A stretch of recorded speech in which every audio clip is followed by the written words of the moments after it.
Welcome. This is the training module for those members of Rotary clubs who have the club lead in trying to select students and prepare them to go to Camp Royal, our district youth leadership training program.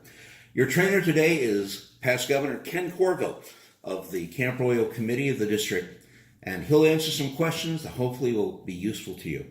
Ken, what's in it for a high school student to go to Camp Royal? What's in it for a high school student is that they can they have an opportunity to go to a leadership camp and be able to work as a team with 140 other students, and by the end of the week become better leaders for their community and our clubs. Why should clubs have an interest in sending students to Camp Royal? I think the interest should be is that it gives them the opportunity to maybe start getting our young people ready for, what are you laughing at? Because you're doing the Okay. and like you don't know what you're saying. Let's start again. You do it again? The last question? Yeah. Cut, take two. Let me get my mind back together again. Start the first question. Way back at the very beginning. Yeah, except you don't have to do your leading because it's already No, I'm not going to do the lead in. Right. Okay. Do you need your notes in front of you more? I have notes here. I know, because when you answered them before, you were right on. I know. Pay attention. Ken, what's in it for a young person in high school to actually go to this Camp Royal? What do they gain?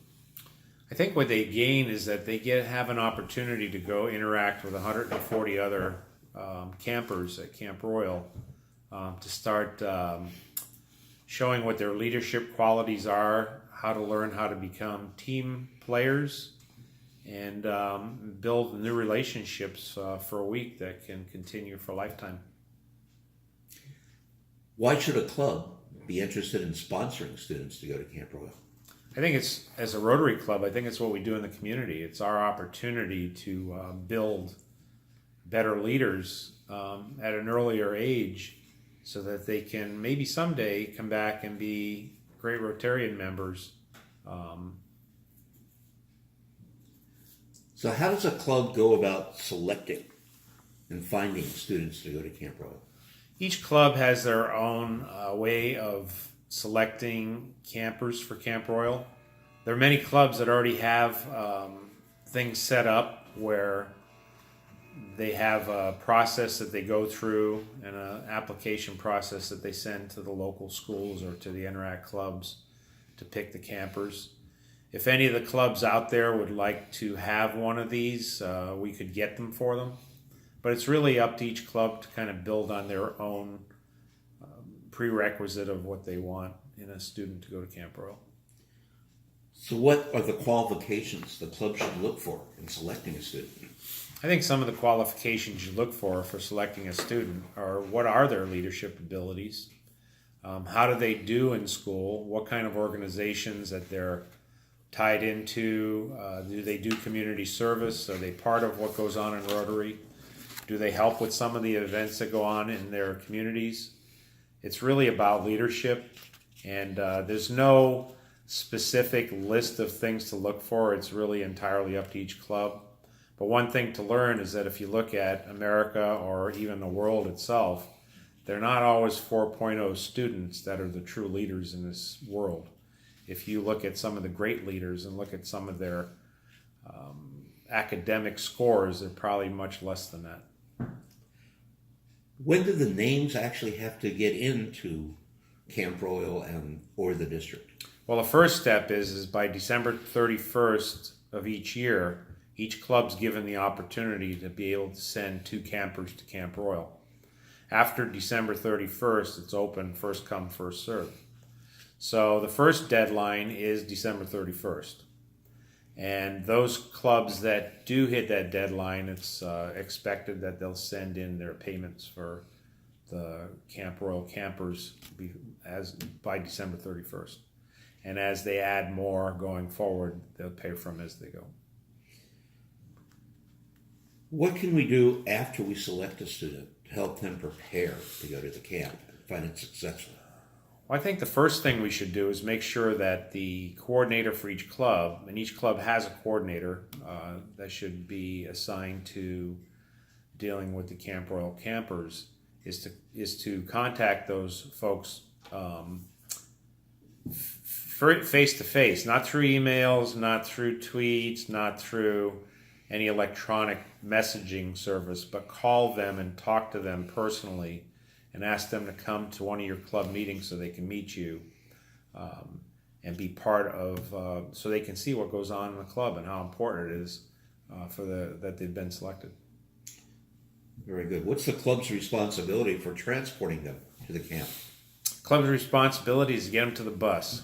Okay, there's 3 or 4 different locations that the kids will be picked up at. Once they're on the bus, they're part of our group and our committee. There's no need for them to worry about taking them to Hayfork, which from the Bay Area is probably about 4 hours away, if not more, and having to pick them up. Should club members try to attend any of the Camp Royal activities if they could? You know, we've talked about that several times, and the only folks that actually come to be part of what goes on at Camp Royal are chaperones that are on the buses, and they only actually stay one night over, whether they're coming up with them, they stay for the opening, or if they're going back, they come up the night before the closing. The camp counselors and the few folks that are part of the committee, usually a district governor will show up for a day to talk to the kids. But it's a real distraction if we have too many people there because it takes away from what our program is and what we're trying to accomplish for the week. So what should the club do once the student is back from the camp? Is our role over at that point? When the student gets back from the camp, I think it's important that the student knows this going into the camp, that they are going to have to come back to the club that sponsored them so they can talk about how their week was and what they gained by going to Camp Royal. Are there other things after that talk for the club is done the club might still want to be doing that year and in subsequent years with these students? I think it would be good if the club would stay in communication with those students for a couple of reasons. Number one, possible new Rotarian down the road once they get their life going and become successful or get their career going. And hopefully, if they don't stay in the area, they join one of the clubs somewhere else in our country or world. They could also put them on the newsletter list. Get them on, get them on the newsletter list. Stay in contact with them as much as possible to make sure that they know that what Rotary does and that we're here. And if they're not in Interact and have a few years to go in high school, they might consider joining our Creator Interact Club. Yeah, they could do that too. Any final closing comments you'd like to make for people who are coordinators within the clubs? Well, a couple of things that maybe I didn't mention before, but I think it's important too, is that when the student is selected, I think it's important for the clubs to tell them that, you know, the club is spending $895 for them to go to the camp.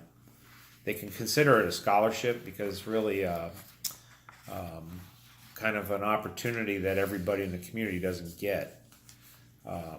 They also, once they get back, or some of the things they can look for in the future is, again, to make sure they work on Rotary projects that are in their communities if possible, invite them to come and do that.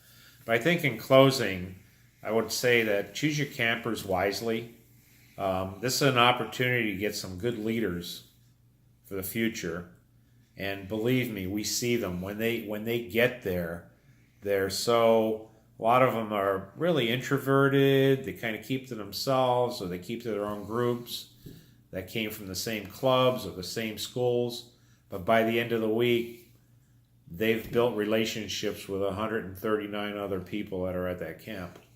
And it's quite amazing to see the transformation in the kids by the end of the week. It's a great place to build leaders. And the biggest thing you can do is when they get back is to stay in contact with them so they can see what Rotary does in our communities and in the world. Because by sending these kids to the camp, you are changing your community and the world. Thank you, Ken. This is going to be helpful.